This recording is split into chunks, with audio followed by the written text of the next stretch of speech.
Lawmakers stage mass walkout during Zelensky's speech to Austrian parliament. It looks like the Ukrainian President Volodymyr Zelensky is starting to lose support in the West, in Europe specifically here. More countries are becoming weary of supporting the war effort against Russia and have had enough of sacrificing their hard-earned money for Ukraine. Even Ukrainian President Volodymyr Zelensky himself acknowledged this week that he is worried that Ukraine fatigue is starting to set in. Zelensky, who previously warned Americans they must keep sending money to Ukraine or else their children would be sent to the front line. How did he come up with that? Has now admitted he is terrified of a Republican winning the 2024 U.S. presidential election, as that would mean an end to the blank check. The United States, he said, really understands that if they stop helping us, we will not win. It's not just Americans who are growing weary. Waning enthusiasm and support for the war effort against Russia has also become very clear in parts of Europe. Zero Hedge reports this was also on display during Zelensky's latest speech. He addressed the lower house of Austria's parliament via video link on Thursday.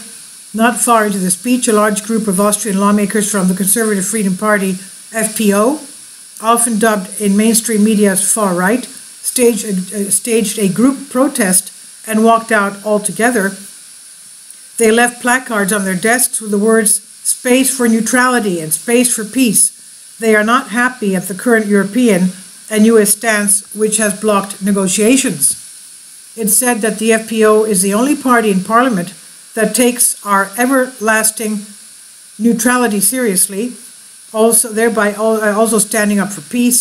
FPO leader Herbert Kickl said just ahead of Zelensky's speech. Kim.com tweeted, "The times of standing ovation for Zelensky are over. When he gave a speech to Parliament in Austria, politicians left in protest because Zelensky is wasting Ukrainian lives instead of seeking peace. The U.S. proxy war propaganda is not effective anymore," he said.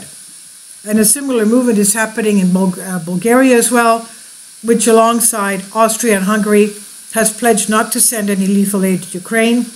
These countries, led by Hungary's example, have expressed that they want to prevent further escalation with Russia. And watch the Australian politicians walk out on Zelensky's speech in the videos here in the article. This is by Neam Harris on News Punch. Please leave your comments and thank you for your support. Kindly support my Patreon account. The daily posts are 5 videos daily, and they are totally different from what I have on my YouTube channel. Thank you so much for your support and that you find all my content so interesting. You'll find the Patreon account details in the description box.